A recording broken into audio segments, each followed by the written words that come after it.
Assalamu alaikum class. Today we are going to start our new topic, chapter number 4, Qaid Azam's role as a first Governor General of Pakistan. As you know that in our last topic we finished at these problems, early problems of Pakistan. After the creation, or you can say birth of Pakistan, who was the first Governor General of Pakistan? Qaid Azam Muhammad Ali Jinnah worked as a Governor General of Pakistan for 13 months and he died on 11 September 1948. Until his death, he worked as a Governor General of Pakistan and he was the first Governor General. During this short period, he used to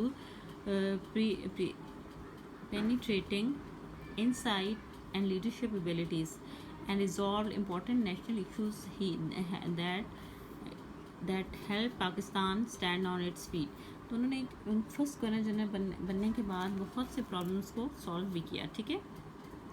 the lofty personality of Quaid Azam solve the problems created after the birth of Pakistan in an excellent way. Lofty personality such kind of personality who has a deep insight, or you can say far-sighted personality, جو دور تک سوچ سکتے تھے, جن کی سوچ ایسی تھی. Congress try to create every type of problems for Pakistan. Flexible personality تھی قائد اعظم کی. ٹھیک ہے. For Pakistan including in equal division of assets. تو کانگریس نے جو پاکستان کے ساتھ کے لیے پرابلمس کریٹ کی تھی ان میں کیا تھا کہ ان ایکول ڈویژن تھی ایسٹس کی. The problems of rehabilitation of refugees and inhuman treatment received from the Hindus and the Sikhs. اور ہندو اور سکھ کی وجہ سے جو inhuman treatment تھا, مسلمانوں کا بہت زیادہ قتل عام ہوا تھا. and non communication of administrative record on time. اور جو administrative record تھا وہ کیا تھا, non communication نہیں تھا کسی کے ساتھ. تو قائد اعظم نے as a first governor general کیسے اپنا رول پلے کیا تھا, let's see. Quaid Azam well جج the seriousness of the circumstances made Karachi the capital Pakistan. سب سے پہلے انہوں نے کیا کیا, کراچی کو کیپٹل بنایا. Then advise government officials to do their duty with honesty and faithfulness. اور انہوں نے سب سے پہلا ایڈریس جو کیا تھا it was to the government officials, تاکہ وہ اپنا کام آنیسٹلی کر سکیں. He arrange to operate special train to shift officers from India to Pakistan. He made an agreement with an air company which made the shifting of government officials possible. He constituted a committee under the chairmanship of Chaudhry Muhammad Ali to improve the administrative structure. ٹھیک ہے. Then he launched civil services and made Pakistan Civil Service Academy. Civil services کون سی jobs ہوتی ہیں, وہ والی جو کہ government level کی ہوتی ہیں. ٹھیک ہے. جو ٹیسٹ پاس کر کر سول سروس اکیڈمی بنائی اور جس کے تھرو پاکستان کے جو بریلینٹ اسٹوڈنٹس ہیں وہ آگے آئیں اور پاکستان کے لیے کام کر سکیں. He also started accounts and foreign service. ٹھیک ہے. انہوں نے اکاؤنٹس اور فارن سروس کا بھی کام شروع کیا. The general head quarter was made in order to improve the armed forces. اور آرم فورسز کے لیے جنرل ہیڈ کوارٹر بنایا تاکہ ان کا جو ورک پرفارمنس ہے وہ امپروو ہو سکیں. Ordnance factory was set up in the short period of the time Quaid Azam governorship. اور پاکستان کے پاس چونکہ آرڈننس فیکٹری پاکستان کے ایسٹس میں نہیں آئی تھی تو کوئی فوری طور پہ آرڈننس فیکٹری کا سیٹ اپ بھی اسٹارٹ کیا. Quaid Azam not only paid much attention towards internal affairs but external. اس کے ساتھ ساتھ قائد اعظم نے ایسی پالیسی بنائی کہ صرف انٹرنل افیئرس ڈیل نہیں کیے بلکہ ایکسٹرنل افیئرس بھی ان کو اسی طرح سے ڈیل کیا. انہوں نے کیا کیا کہ میجر کنٹریز کے ساتھ تعلقات بحال کرنے کے لیے آبجیکٹیو فارن پالیسی بنائی گئی. ٹھیک ہے. ہماری ایک جیسے خارجہ پالیسی جسے کہتے ہیں فارن پالیسی بنائی کہ پاکستان کی فارن پالیسی کس قسم کی ہونی چاہیے تاکہ وہ دوسرے کنٹریز کے ساتھ اپنے کمیونیکیشن کو کیسے اسٹرانگ بنا سکے. Pakistan got the membership UNO. It was due to statesmanship of Quaid Azam. تو قائد اعظم نے کیا کیا کہ UNO میں بھی ممبرشپ لی. After the establishment of Pakistan our country was facing many challenges. تو یہاں پہ یہی بتایا گیا کہ پاکستان بننے کے بعد بہت سے چیلنجز کا سامنا تھا, جس میں قائد اعظم نے جو اسپیشلی جس کو اٹینشن پیڈ کی تھی that was field of educational conference in 1947. He was of the view of the objective of education was the moral development of the people. He wished that every citizen of Pakistan should serve the nation selflessly, تاکہ وہ چاہتے تھے کہ پاکستان کا ہر شہری، ایک تو education کی پالیسی پہ انہوں نے بہت زیادہ اسپیشل توجہ دی تھی، اور یہ کہ ہر شہری پاکستان کے لیے سیلف لیس ہو کے کام کرے، کسی غرض کے لیے نہیں، سیلف لیس ہو کے.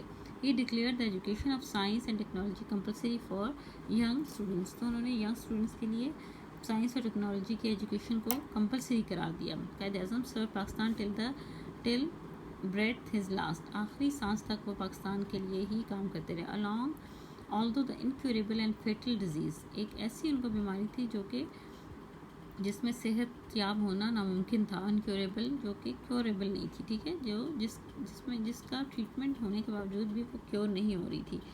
ہیڈ ویکنڈ ہم، اس چیز نے ان کو بہت ویک کر دیا فزیکلی بھی. Yet his determination to serve Pakistan was not weak. اور ان کا جو ڈٹرمنیشن ہے پاکستان کے ساتھ وہ کمزور نہیں تھا، وہ نہیں پڑا.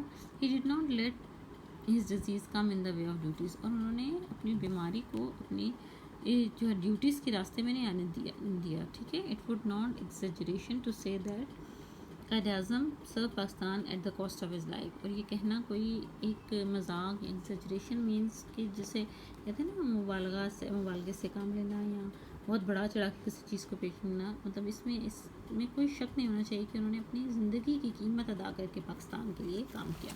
بس گورنر جنرل کے بارے میں ہم نے پڑھا ہے. اب ہم کا Liaquat Ali Khan role as a first prime minister of Pakistan. اب لیاقت علی کے بارے میں پڑھتے ہیں کہ انہوں نے پاکستان کا جو پہلے وزیر اعظم تھے انہوں نے اپنا رول کس طرح سے پلے کیا پاکستان کے لیے. Liaquat Ali Khan the first prime minister of Pakistan was born at Karnal town in the East Punjab in 1896. He did his graduation from MAO College, Aligarh, and got the degree in law from Oxford. ٹھیک ہے، تو دیکھیں ماشاء اللہ he was much educated and he got his degree from Oxford. He joined the All India Muslim League in 1923. And when did he join? 1923. He was elected General Secretary of All India Muslim League in 1936. اور وہ general secretary منتخب ہوئے تھے مسلم لیگ کے. He was the most trusted lieutenant of Quaid Azam. اور لیوٹینٹ means companion, ٹھیک ہے، وہ قائد اعظم کے ایک بہت ٹرسٹ وردی قسم کے کمپینین تھے. ٹل ہز ڈیتھ، اپنی ڈیتھ تک وہ قائد اعظم کے ساتھ رہے. آن اگست 15, 1947 he became the first Prime Minister of Pakistan. He was assassinated on October 16, 1951. 1947 اگست 1947 کو وہ پرائم منسٹر بنے. جیسے 14 اگست کو پاکستان آزاد ہوا، Quaid Azam was declared as a governor general and he was declared as a first prime minister. اور اکتوبر 16, 1951 کو he was assassinated means ان کو جو ہے قتل کر دیا گیا یا شہید کر دیا گیا، ٹھیک ہے، whatever. While addressing the public meeting at Rawalpindi. Rawalpindi کا جو پارک ہے جہاں پہ بے نظیر بھٹو کا بھی بہت فیمس اسیسینیشن کیس ہوا تھا، وہیں پہ لیاقت علی خان کے ساتھ بھی ایسے ہی ہوا تھا. To stop the blood bath of Muslim in Punjab. اب پنجاب اور جب پاکستان کی ڈویژن ہوئی تھی انڈیا اور پاکستان کی، تو اس سلسلے میں لیاقت علی خان نے as a first prime minister Pakistan toward border area with Pandit Nehru and appeal to refrain from hateful activity of human blood. اور انہوں نے یہ خون خرابے کو یا لوگوں کے قتل و غارت کو روکنے کی پوری کوشش کی. اور پنڈت نہرو کے ساتھ کس بارڈر کے ایریا میں، تاکہ بارڈر سے ہی جو لوگ آ رہے تھے تو وہیں پہ ان کے ساتھ اچھا سلوک نہیں ہو رہا تھا، ٹھیک ہے. The refugees were pouring into Punjab in a large number and it was not a easy task to accommodate them. اچھا، جو انڈیا سے لوگ آ رہے تھے وہ بہت زیادہ لارج نمبر پہ تھے. ہم نے پیچھے بھی پڑھا ہے کہ ان کی ریہیبلیٹیشن یا ان کو اکوموڈیٹ کرنا ایک بہت بڑا ٹاسک تھا. So Punjab council monitor at the work of rehabilitation refugee and proving them with necessity of life. اور انہوں نے اس سلسلے میں جو ضروری اقدامات کیے تھے وہ یہی تھا کہ آن the direction of Quaid Azam کی ڈائریکشن میں چیئرمین پنجاب مہاجر کونسل، انہوں نے ایک مہاجر کونسل بنائی تھی جس کا کام مانیٹر کرنا کیا تھا کہ ان ریفیوجیز کو کس طرح سے اکوموڈیٹ کیا جائے اور بیسک نیسیسٹیز لائف کی کس طرح پرووائڈ کی جائیں. ہی help and guide Quaid Azam nation and the government in setting up the effective administrative system. He help and guided Quaid Azam, انہوں نے ہیلپ بھی کی اور قائد اعظم کو گائیڈنس بھی پرووائڈ کی جہاں جہاں ضرورت تھی. کشمیر ایشو میں controlling internal disruption and defence against the India conspiracies but the responsibility of implementing the decision rested with ہم. تو کیا ہے کہ انہوں نے اس سلسلے میں کشمیر ایشو ہے جو اس میں